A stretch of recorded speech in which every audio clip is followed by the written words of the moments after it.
आप लोग वीडियो को लाइक कर दीजिएगा, पहली बार जुड़ रहे हैं तो चैनल को सब्सक्राइब भी कर लीजिएगा। यहाँ पर देखिए पहला क्वेश्चन आपके सामने और आपसे कह रहा है निम्नलिखित में से कौन सा टा वर्ग में नहीं है।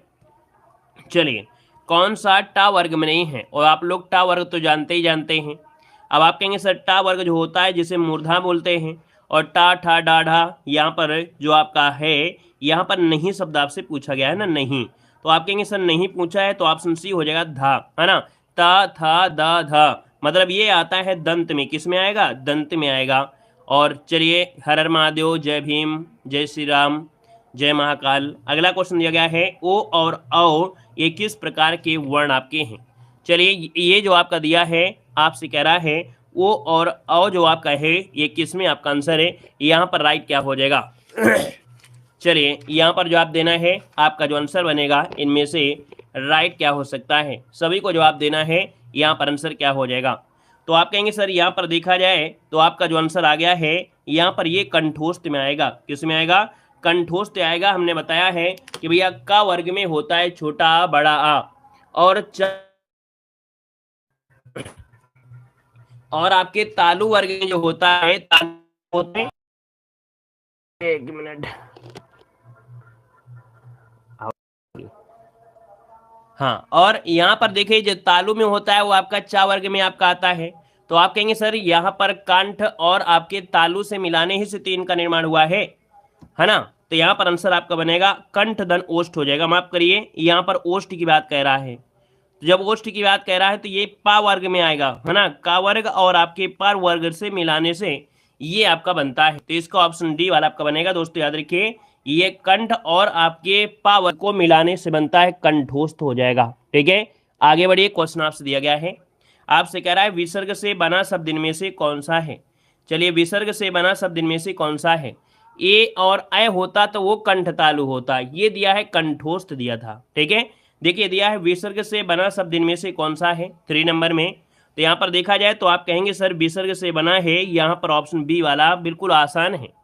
यहाँ पर अगला क्वेश्चन आपसे अगला पूछा गया है और आपसे कह रहा है कि गरीबों की सहायता करो, गरीब शब्द आपका है क्या। गरीबों की सहायता करो, ये जो गरीब शब्द आपका है आपका है क्या। यहाँ पर देखिए गरीब क्या है, तो आप कहेंगे सर गरीब जो आपका है ये जातिवाचक आएगा। गरीबी अगर होता तो भाव लगा देते, अगर गरीबी होता तो हम लोग भाव लगाते। इसका जो आंसर बनेगा वो आपका बनेगा सी नंबर, जातिवाचक संज्ञा आपका बन जाएगा। ठीक है, क्लियर है। जैसे छात्र है, गरीब है, अमीर है ना, ये शब्द आपका होते हैं किस में से, आपकी जाति में आएगा। यहाँ पर अगर गरीबी होता, अमीरी होता तो हम लोग लगा देते यहाँ पर भाव। अगला क्वेश्चन दिया गया है कि नौकर चिट्ठी लाया, इस वाक्य में क्रिया का भेद आपसे प्रयुक्त हुआ है। तो नौकर क्या लाया है, चिट्ठी लाया है।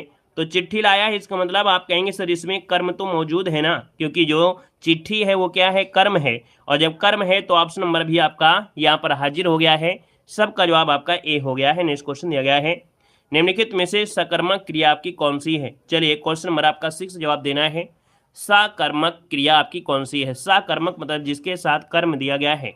तो भैया हंसना, हमने क्या क्या हंसता है पता नहीं, क्या रोता है, क्या उठता है नहीं है कि, लेकिन क्या लिखता है, कुछ ना कुछ लिख रहा होगा, और जो लिख रहा है तो इसका आंसर क्या हो जाएगा, यहाँ पर option C number A right हो जाएगा, सी नंबर हो जाएगा। क्लियर हो गया है।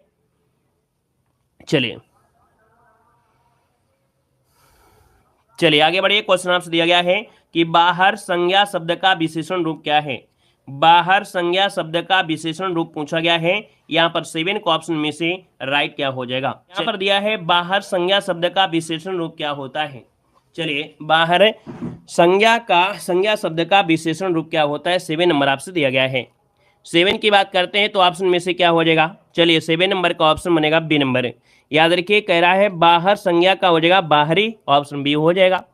अगला क्वेश्चन आपसे दिया गया है और आपसे कह रहा है कि संस्कृति में कौन सा प्रत्यय जोड़ें कि यह विशेषण बन जाएगा। संस्कृति में कौन सा प्रत्यय जोड़ें कि यह विशेषण बन जाए।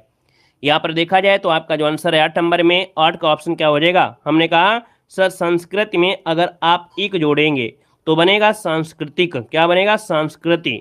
इसका मतलब आपका आंसर यहाँ पर बढ़ेगा क्या, ए नंबर है, राइट हो जाएगा, ए नंबर। अगला दिया गया है हाथी का स्त्रीलिंग इनमें से क्या होता है। हाथी का स्त्रीलिंग क्या होता है, क्वेश्चन नंबर आपका 9 दिया गया है। और हाथी का क्या हो जाएगा, तो हथनी होता होगा, है ना। यहाँ पर देखिए 9 का ऑप्शन आ रहा है, सी नंबर है, हाथी का होता है हथनी। हथनी, जो कि ऑप्शन है आपका सी नंबर है, राइट हो जाएगा। नेक्स्ट क्वेश्चन दिया गया है, दो शब्दों के परस्पर मेल से बने तीसरे शब्द को क्या कहते हैं? दो शब्दों के परस्पर मेल से बना तीसरा जो शब्द होता है उसे कहा क्या जाता है? तो यहाँ पर देखें, इसे कहते हैं समास। क्या बोलते हैं? समास कहते हैं। आंसर नंबर आपका ए जिसका आ गया है, जवाब बिल्कुल राइट हो जाएगा। अगला क्वेश्चन आपसे कह रहा है, अर्थ के आधार पर शब्द के कितने भेद होते हैं या कितने प्रकार होते हैं? क्वेश्चन नंबर 11 है कि अर्थ के आधार पर शब्द 4 प्रकार के होते हैं। एकार्थी, अनेकार्थी, समानार्थी और विलोम जो आपके होते हैं, विपरार्थी जिसे बोल देते हैं। तो यहाँ पर आंसर नंबर आपका यहाँ पर बी नंबर है, राइट हो जाएगा। नेक्स्ट क्वेश्चन दिया गया है कि वाक्यों का वर्गीकरण मुख्यतः कितने प्रकार से होता है? वाक्यों का वर्गीकरण मुख्यतः कितने प्रकार से होता है? क्वेश्चन नंबर 12 ऑप्शन लॉक किया जाए।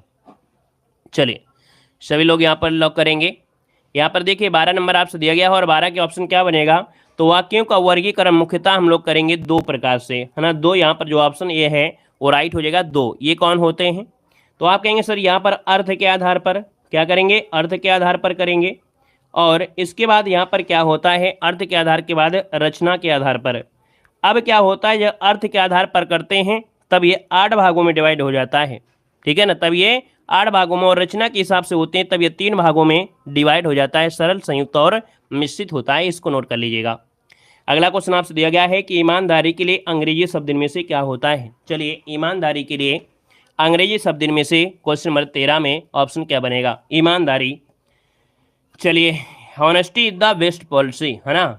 यहाँ पर आपने पढ़ा भी होगा। यहाँ पर आंसर आपका बनेगा डी नंबर है, राइट हो जाएगा, हॉनेस्टी। अगला क्वेश्चन दिया गया है कि मोर कामा सर्प कामा चातक के लिए अर्थों का प्रकट करने वाला एक शब्द इनमें से बताना है। चलिए यहाँ पर बताइएगा ऐसा कौन सा शब्द है जिसके ये सभी अर्थ आपके निकल सकते हैं। यहाँ पर जो ये अर्थ हैं आपके सभी निकल सकते हैं। यहाँ पर आंसर क्या हो जाएगा? चलिए देखिए यहाँ पर ये सारंग हो जाएगा। ऑप्शन नंबर का ए जिसका आ रहा है सारंग, बिल्कुल सही जवाब इनमें से राइट हो जाएगा। जैसे मोर है, सर्प है, बादल है, हिरण है, पानी है, चातक है, सिंह है, कामदेव, हौरा, कमल, स्त्री, हंस, ये ढेरों आप किसके नाम होते हैं? ऑप्शन नंबर आपका बनेगा ए नंबर। अगला आपसे यहाँ पर दिया गया है अभिज्ञ और अभिज्ञ, क्या दिया है? अभिज्ञ दिया है और अभिज्ञ दिया है। इन शब्दों का सुसंगत अर्थ आपसे पूछा गया है। यहाँ पर 15 नंबर आपसे पूछा गया है। चलिए 15 नंबर में आपसे कह रहा है, तो देखो अभिज्ञ मतलब होता है जानकार, है ना, और अभिज्ञ मतलब होता है अज्ञानी। ऑप्शन नंबर आपका बी राइट हो जाएगा। याद रखिए इसका आंसर आपका बी बनेगा। अगला क्वेश्चन बताइएगा, निम्नलिखित में से किस विकल्प में श्रम सुत शब्द युग्म का अर्थभेद आपका सही नहीं है? श्रम सुत, श्रम मतलब क्या होता है? सेम, सुनने में एक जैसे आपको लग रहे हों। ऐसा कौन सा ऑप्शन है जो आपका इनमें से अर्थभेद आपका सही नहीं है? 16 का ऑप्शन देना है। देखो कर्म दिया है, कर्म मतलब कार्य हो गया, क्रम मतलब हो गया सिलसिला, ठीक है। ये वाला आपका पॉइंट आपका सही है। चलिए यहाँ पर अगला पॉइंट आपसे यहाँ पर दिया गया है, कह रहा है उद्धत मतलब होता है तैयार, और ये उद्धत मतलब होता है अक्खड़ होता है। फिर इसके बाद दिया है परिणाम, फिर दिया है परिणाम, है ना। यहाँ पर परिणाम और परिणाम इसका मतलब क्या होता है? फल दिया और सबूत दिया गया है। तो भैया यहाँ पर फल और सबूत क्या सही हो सकता है? तो आप कहेंगे फल मतलब ये तो सही था, लेकिन ये सबूत वाला गड़बड़ है, क्योंकि सबूत की जगह हम लोग क्या कर सकते हैं? नतीजा, है ना। क्या? नतीजा, कि भैया परिणाम क्या निकला, उसका नतीजा क्या निकला। तो आप कहेंगे सर यहाँ पर नतीजा क्या है, तो इसका जगह नतीजा हो जाता, तो आपका आंसर बिल्कुल सही हो जाता, है ना। क्लियर है? तो ऑप्शन सी नंबर आपका गड़बड़ दिया है। बाकी गण मतलब आपका समूह होता है और गण्य मतलब होता है गिनने योग्य। अगला क्वेश्चन बताइएगा कि निम्नलिखित में से शुद्ध वाक्य आपको चुनना है। क्वेश्चन नंबर आपका 17 है। यहाँ पर शुद्ध वाक्य कौन सा है? चलिए टेलीफोन, है ना, टेलीफोन का विकास आविष्कार होता है, विकास नहीं होता है ना। अनुप देखो गलत दिया गया है। कितना गठित शरीर है, कितना गठित जो दिया है ये गलत दिया है। अब देखिए ऑप्शन नंबर आपका डी नंबर है, राजा दशरथ के 4 पुत्र और 1 पुत्री थी। ऑप्शन देखिए आपका डी नंबर है, यहाँ पर राइट हो गया है। क्लियर हो गया है? गठीला होता है, गठित नहीं होता है। कितना गठीला शरीर है ये होता है, ठीक है। अगला क्वेश्चन दिया गया है, आपसे कह रहा है निम्नलिखित में से कौन सा विकल्प वर्तनी की दृष्टि से शुद्ध दिया गया है? वर्तनी की दृष्टि से शुद्ध कौन सा है? चलिए यहाँ पर ऑप्शन को लॉक करना है। लिपि जो आपका दिया है क्या सही है? क्या लिपि सही है? तो भैया यहाँ पर लिपि सही नहीं है ना। लिपि होता है छोटी की मात्रा होती है पा में, है ना। ये तो आपका गड़बड़ हो गया है। रेडियो होता है, रेडियो नहीं होता है, अंक बिंदी नहीं होती है। लिखित होता है, लिखत नहीं होता, ये गलत दिया है।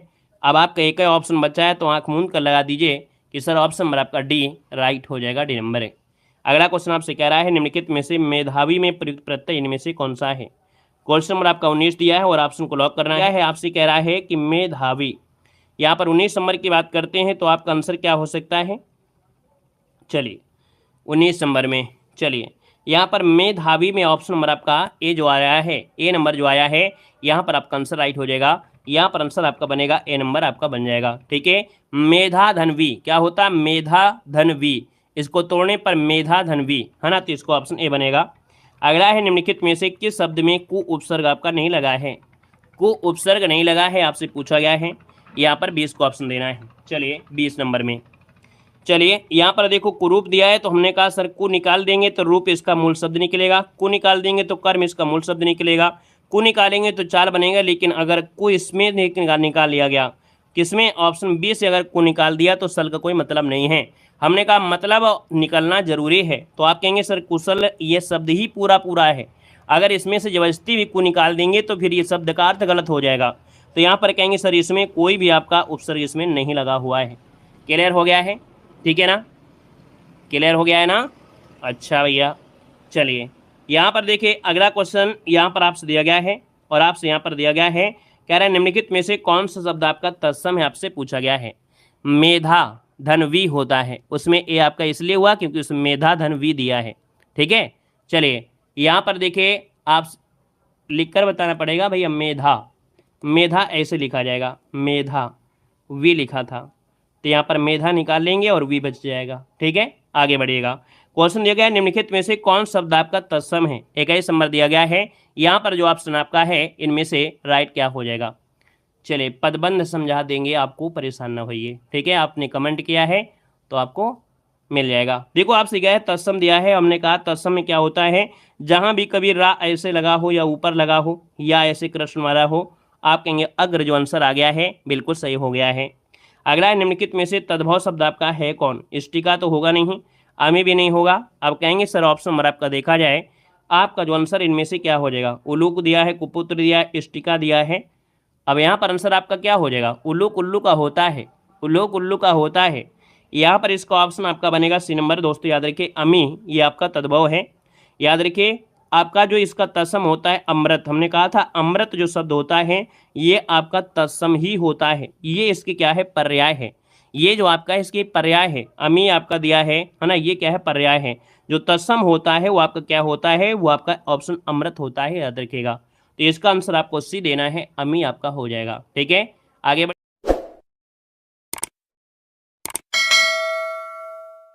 क्वेश्चन दिया गया है और आपसे कह रहा है कि दिए गए शब्दों का सर्वाधिक उपयुक्त विलोम आपको चुनना है। आपसे कह रहा विपद, और विपद दिया है और विपद का जो आपका विलोम होता है वो क्या होता है, 23 नंबर ऑप्शन देना है। विपद और संपद, क्या, विपद और संपद, यहाँ पर जो आंसर है ये आपका बी वाला, ये आपका राइट आंसर हो जाएगा, विपद और संपद होता है। अगला दिया गया है आपसे ग्रस्त दिया गया है, आप किसी काम में ग्रस्त रहते हैं और ग्रस्त रहते हैं तो इसका मतलब है कि आपको क्या करना है, मुक्त होना है। ऑप्शन नंबर आपका बी बनेगा। अगला है प्रवृत्ति का विलोम क्या होता है, प्रवृत्ति का विलोम इनमें से क्या होगा। चलिए वृत्ति तो होगा नहीं, ऑप्शन सी जरूर हो जाएगा, प्रति का हो जाएगा निवृत्ति।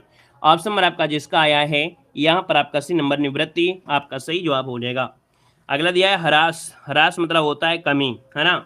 तो आप बताइएगा कि हास दिया है, अच्छा हास दिया है, हास मतलब होता है हंसना, है ना, हास मतलब होता है हंसना, हरास मतलब होता है कमी, लेकिन दिया गया है हास, तो हास मतलब हो गया हंसना। जैसे कि हमने हास रस का स्थायी भाव होता है, हास होता है ना, तो उसी से आपका ये शब्द दिया गया है। तो आप कहेंगे सर हास्य है, तो हास्य का हो जाएगा रुदन, रुदन मतलब होता है रोना, है ना। तो आपका जो आंसर है यहाँ पर क्या हो जाएगा, यहाँ पर ऑप्शन आपका बनेगा कौन है, यहाँ पर डी हो जाएगा। ठीक है ना, क्लियर हो गया है।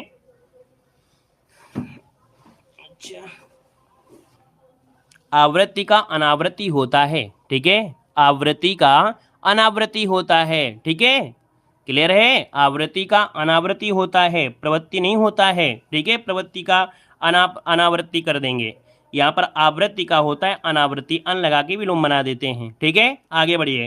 क्वेश्चन आपसे अगला पूछा गया है और आपसे कह रहा है रुग्ण, रुग्ण का जो विलोम होता है वो क्या होता है, रुग्ण का विलोम क्या हो जाएगा। तो रुग्ण मतलब होता है रोगी, है ना, क्या होता है, रुग्ण मतलब होता है रोगी, और रोगी दिया है तो रोगी का विलोम स्वस्थ हो जाएगा। आप कहेंगे सर आंसर नंबर क्या है, यहाँ पर आपका बी नंबर राइट हो जाएगा। ठीक है, अगला क्वेश्चन आपसे कह रहा है नीचे दिए गए शब्दों का पर्यायवाची आपको चुनना है। गेह दिया गया है, और गेह मतलब होता है क्या, घर होता है, और जब घर होता है तो घर के भैया पर्यायवाची तो आप लोग जानते ही होंगे। आप कहेंगे जी सर जी जानते हैं, ग्रह हो जाएगा, ऑप्शन ए नंबर हो जाएगा। और ढेर सारे आपको रटना है तो और भी रट सकते हैं गेह के पर्यायवाची, है ना। आलय होता है, आवास होता है, घर होता है, निकेतन होता है, निलय होता है, भवन होता है, निवास होता है, ढेरों होते हैं। कमल का पूछा गया है, कमल, और कमल का पर्यायवाची क्या बनेगा। चलिए यहाँ पर जवाब देना है, कमल का पर्यायवाची दोस्तों इनमें से क्या होगा 29 नंबर में। कुसुम दिया है, पुष्प दिया है, प्रसून दिया है, पुंडरीक दिया गया है। 29 नंबर आपसे दिया है, और 29 को ऑप्शन क्या बनेगा, वेरी गुड। यहाँ पर पुंडरीक हो जाएगा, जो आपका सफेद कमल होता है उसे पुंडरीक कहा जाता है। ऑप्शन नंबर आपका बनेगा आपका डी नंबर है। अगला है अभिलाषा। अभिलाषा, आपकी अभिलाषा क्या है, आपकी मतलब यहाँ पर जो इच्छा होती है ना, आपकी इच्छा क्या है, आपकी आकांक्षा क्या है, तो ऑप्शन बनेगा आपका ये नंबर, अभिलाषा का होता है, यहाँ पर आकांक्षा होता है। अरविंद बताइएगा, अरविंद का जो पर्यायवाची होता है वो क्या होता है, अरविंद पर्यायवाची किसका होता है। अभी आपने पढ़ा था पुंडरीक, और तो अरविंद का भी होता है, कमल होता है। तो आप कहेंगे सर कमल दिया है, ऑप्शन नंबर आपका सी राइट हो जाएगा। जैसे आपका जलज है ना, जलज दिया है तो ये इसके पर्यायवाची तो होते हैं, यहाँ पर आंसर आपका सी हो जाएगा। नेक्स्ट क्वेश्चन दिया गया स्वच्छ।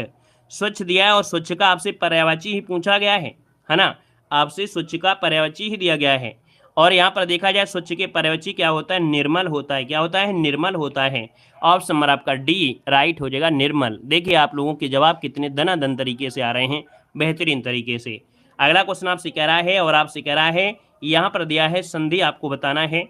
कह रहा है तिरस्कार का संधि इनमें से क्या बनेगा, तिरस्कार का संधि क्या बनेगा।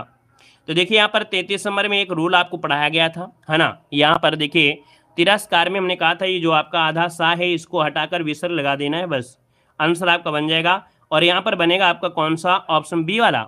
यहाँ पर देखिए 33 नंबर का जो ऑप्शन है यहाँ पर आपका बी नंबर, ये आपका हो जाएगा विसर्ग संधि है। ठीक है, विसर्ग संधि जैसे नमस्कार होता है ना, जैसे पुरस्कार होता है, नमस्कार होता है, ये शब्द आपके इसी में आते हैं। अगला दिया गया है द्वापी, है ना। द्वापी शब्द में जो आपसे संधि है वो आपकी कौन सी है। यहाँ पर द्वापी मतलब हो जाएगा दो धन अपी, दो धन अपी, यहाँ पर ऑप्शन आपका बनेगा बी नंबर है, राइट हो जाएगा। और यहाँ पर जो आपका है वो आपका जो आंसर है वो आपका बी राइट हो जाएगा, द्वापी हो जाएगा। अगला क्वेश्चन बताइएगा, आपसे दिया गया है अत्यधिक में जो संधि है वो आपकी कौन सी है। अत्यधिक को अगर हम तोड़ेंगे तो किस प्रकार से इसका सही आंसर आएगा। चलिए अत्यधिक, तो आप कहेंगे सर इसमें तो यण संधि है ना, क्या है, यण संधि है, क्योंकि आधा अक्षर आपका दिया गया है। और इसको तोड़ने पे बनेगा अति धन अधिक। अति धन अधिक कहाँ पर है, ऑप्शन बी दिया गया है, अति धन अधिक हो गया है। अगला क्वेश्चन आपसे कह रहा है कि सर जी शीतर्त में जो आपकी संधि है वो आपकी कौन सी है। शीतर्त में जो संधि है वो आपकी कौन सी है, शीतर्त। तो एक तो शब्द एक निकलेगा शीत धन ऋतु, क्या निकलेगा, शीत धन ऋतु निकलेगा। तो यहाँ पर देखिए इसका आंसर आपका सी नंबर है, जिसका आ रहा है बिल्कुल राइट हो जाएगा। और यहाँ पर देखिए जो आपका शब्द निकला है आपका निकला है आ निकला है, और यहाँ पर निकला है ऋषि, निकला है ऋषि। तो यहाँ पर बनता है क्या, आपसे बनता है अर, और अर जो होता है किस संधि में होता है, अर होता है गुण संधि में। किस में होता है, गुण संधि में होता है। तो आप कहेंगे सर ये आपका गुण संधि है। अगला है रीत्य अनुसार में संधि क्या है, क्वेश्चन नंबर आपका 37 है। रीत्य अनुसार में जो संधि है वो आपकी कौन सी हो जाएगी। चलिए रीत्य अनुसार में हो जाएगा रीति धन अनुसार, और रीति धन अनुसार जो दिया है वो ऑप्शन नंबर आपको क्या दिया है, ए नंबर इसका राइट हो जाएगा। अब आपको ये बताना है सर इसमें संधि क्या है। चलिए सभी लोग जवाब देंगे इसमें जो संधि है वो आपकी कौन सी है। चलिए जल्दी बताइए इसमें जो संधि है वो आपकी कौन सी संधि है। यण संधि है। कैसे है, देखिए यहाँ पर देखिए आपका छोटी की मात्रा और आपका या दिया है, बाकी यहाँ पर या के साथ आधा अक्षर दिया गया था। तो आप कहेंगे सर यहाँ पर यण संधि हो गया है। अड़ोस पड़ोस शब्द में समास क्या है, अड़ोस और पड़ोस, है ना। आप कहेंगे सर यहाँ पर इसका विग्रह करने पे यहाँ पर क्या होगा, द्वंद्व होगा, क्योंकि दोनों ही पद क्या हो गए, प्रधान हो गए हैं, योजक भी लगा है, तो ऑप्शन आपका बिल्कुल आसान हो गया है। मातृभाषा में समास क्या है, और आप लोगों के जवाब देखिए सुपर फास्ट तरीके से आ रहे हैं, है ना। पहले से यहाँ पर जवाब आ गए हैं, मातृभाषा शब्द में समास क्या है। चलिए मातृभाषा, मातृभाषा मतलब हो जाएगा यहाँ पर क्या, मातृ अर्थात माता की जो भाषा है ना, तो आप कहेंगे ये तत्पुरुष है लेकिन संबंध है, यहाँ पर जो संबंध होगा ऑप्शन नंबर आपका सी राइट हो जाएगा, मातृभाषा। अगला दिया गया है अंडे सेना इस मोहरे का अर्थ इनमें से क्या होता है। अंडे सेना इस मोहरे का अर्थ इनमें से क्या हो जाएगा। तो अंडे सेना मतलब होता है ना कि घर पे बेकार बैठे रहना या घर पर ही बैठे रहना। ऑप्शन नंबर आपका बी राइट हो जाएगा यहाँ पर आंसर। ठीक है, क्लियर है, यहाँ तक कोई दिक्कत अभी तक नहीं हुई होगी। आगे बढ़िए, क्वेश्चन आपसे दिया गया है, जहाँ भी हो तो तुरंत कमेंट किया करें। ऐसा नहीं कि हम 20 क्वेश्चन चले जाएं इसके बाद आप कमेंट करें, तो उससे अच्छा है कि जब 20 क्वेश्चन आगे चले जाएं तो उसका स्क्रीनशॉट ले लीजिएगा, क्लास के बाद उसको क्या करिएगा अपना नीचे कमेंट कर दिया करें, तो अगर आपको डाउट होगा तो हम जवाब दे देंगे। अब 20 क्वेश्चन पीछे जाने से थोड़ा समस्या हमको भी होती है और आपको भी होगी, है ना। यहाँ पर देखो, भरत मुनि के अनुसार रसों की संख्या पूछी गई है।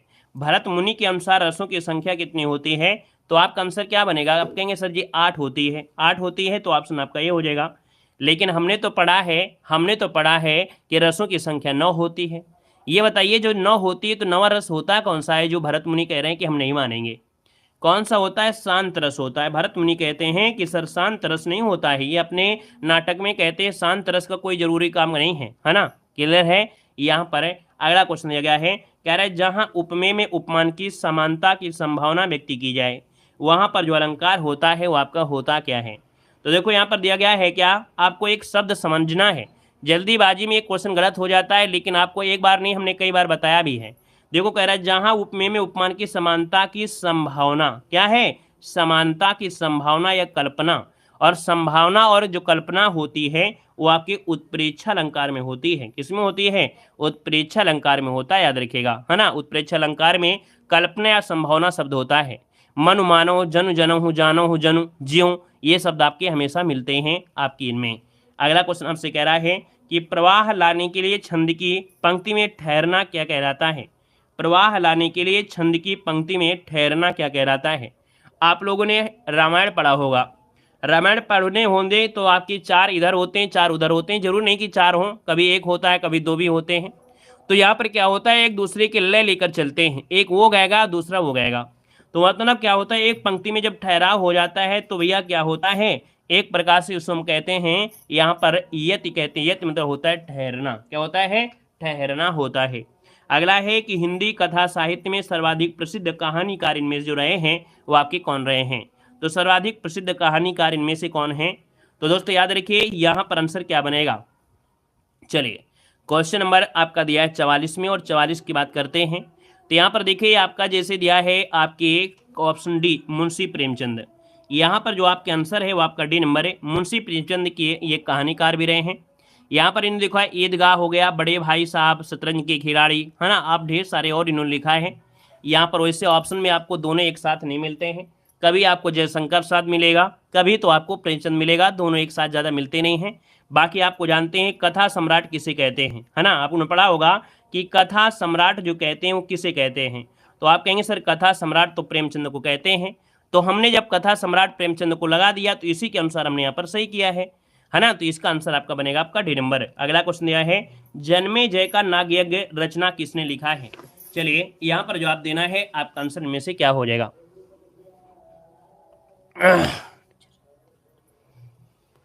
चलिए बताइएगा जन्मे जय का जो नाग यज्ञ है इनमें से क्या हो जाएगा। चलिए सभी लोग कमेंट करेंगे। चलिए जन्मे जय का नाग यज्ञ जो रचना है वो आपकी किसकी रचना है। यहाँ पर देखिए 45 नंबर दिया और 45 की बात करते हैं तो ऑप्शन क्या बनेगा।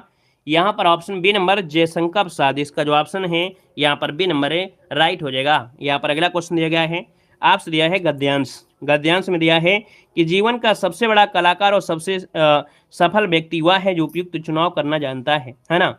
यहाँ पर देखिए सब आपको ऐसे मिल जाएगा। और अगले क्वेश्चन में आइएगा, क्वेश्चन दिया गया है आपसे यहाँ पर क्या कह रहा है, ज्ञानाश्रयी निर्गुण काव्य का दार्शनिक आधार इनमें से क्या है। चलिए क्वेश्चन आपको बताना है और आपसे यहाँ पर दिया गया है और आपसे क्या कह रहा है, कह रहा है ज्ञानाश्रयी निर्गुण काव्य का दार्शनिक आधार इनमें से माना जाता है या इनमें से है क्या। तो देखिए यहाँ पर जो आंसर है आपका बी नंबर, ये अद्वैतवाद है। अद्वैतवाद ऑप्शन आपका बी बनेगा। अगला दिया है कि भाषा संवर्धनी सभा कहाँ पर स्थापित की गई थी। भाषा संवर्धनी सभा कहाँ पर स्थापित की गई थी। तो दोस्तों ये आपके अलीगढ़ में की गई थी, अलीगढ़ इसको ऑप्शन पर बनेगा। अगला है कि ज्ञानेश्वरी शाखा के प्रमुख कवि इनमें से कौन हैं। चलिए यहाँ पर जवाब देना है। चलिए ज्ञानेश्वरी शाखा के प्रमुख कवि जो आपके हैं इनमें से क्या हो जाएगा, तो आप कहेंगे सर ये हैं आपके कबीरदास हैं। ऑप्शन नंबर आपका ये बनेगा कबीरदास, इसका आंसर ये हो जाएगा। नेक्स्ट क्वेश्चन दिया गया है कि कबीरदास किस काव्य धारा का प्रतिनिधित्व करते हैं। चलिए यहाँ पर बताना है आपका आंसर इनमें से क्या हो जाएगा। चलिए कबीरदास किस काव्य धारा का प्रतिनिधित्व करते हैं। चलिए यहाँ पर देखा जाए तो आप कहेंगे सर 358 का जो ऑप्शन है ये आपके संत हैं। क्या है, संत काव्य है, तो संत काव्य हो जाएगा। अगला क्वेश्चन यहाँ पर आपसे दिया गया और आपसे कह रहा है कि इनमें से कौन सा कवि संत कवि नहीं है। यहाँ पर जो कवि है संत कवि नहीं है। देखिए आपके रैदास हैं, कबीर हैं, गुरु नानक है, लेकिन तुलसीदास आपके नहीं होंगे। ठीक है, ये संत कवि नहीं है, भक्ति काल में है। यहाँ पर ऑप्शन बी बनेगा। नेक्स्ट क्वेश्चन दिया गया है कि निर्गुण संत कवियों में सर्वाधिक शास्त्रज्ञ और सुसज्जित जो आपके थे ये आपके कौन थे। तो दोस्तों ये जो आपके सुंदर दास है ना, ये सर्वाधिक शास्त्रज्ञ थे, पढ़े लिखे थे। यहाँ पर अगला है कि मसी कागज छुओ नहीं कलम गए हो नहीं हाथ, ये किसके विषय में कहा गया है। शायद ही कि इस क्वेश्चन को आप सभी ने पढ़ा भी होगा। यहाँ पर देखिए आपका जो आंसर है इनमें से क्या होगा, तो ये हैं आपके कबीरदास हैं। ऑप्शन सी कबीरदास इसका आंसर राइट हो जाएगा। ये पढ़े लिखे आपके नहीं थे, है ना। यहाँ पर अगला है कि संत काव्य नाम किसने दिया है। संत काव्य जो नाम दिया है वो किसने दिया है। तो दोस्तों ऑप्शन नंबर आपका बी ये आपके हैं राम कुमार वर्मा है। राम कुमार वर्मा ऑप्शन नंबर आपका राइट हो जाएगा, राम कुमार वर्मा हो जाएंगे। चलिए यहाँ पर अगला क्वेश्चन आपसे कह रहा है कि कबीरदास की जो मृत्यु है वो आपकी कहाँ हुई थी। कबीरदास की जो मृत्यु है ये आपकी कहाँ पर हुई थी। तो आप कहेंगे सर जी कबीरदास की मृत्यु आपकी मगहर में हुई थी। कहाँ हुई थी, मगहर। इसका जो ऑप्शन है आपका ये नंबर हो जाएगा। अगला है कबीर किस शासनकाल के समकालीन थे। कबीर किस शासन के समकालीन थे आपसे पूछा गया है। यहाँ पर देखा जाए तो आप कहेंगे सर सिकंदर लोदी। आपसे क्वेश्चन कई बार पूछा गया है, सिकंदर लोदी ऑप्शन नंबर आपका सी राइट हो जाएगा। अगला क्वेश्चन आपसे दिया गया और आपसे कह रहा है कि ज्ञानेश्वरी शाखा के प्रमुख संत कवि का नाम बताना है। चलिए यहाँ पर बताइए इसका आंसर क्या हो जाएगा। चलिए ज्ञानेश्वरी शाखा के प्रमुख संत कवि जो आपके इनमें से क्या हैं। चलिए देखिए आपका जवाब आ गया है 365 में और 365 नंबर है। यहाँ पर आपका जवाब हो जाएगा ये है आपके कबीरदास को कहा जाता है, कबीरदास आपके हो जाएंगे। अगला क्वेश्चन आपसे दिया गया है कि पद्मावत को सूफी काव्य मानने से इनकार करने वाले आलोचक इनमें से कौन हैं।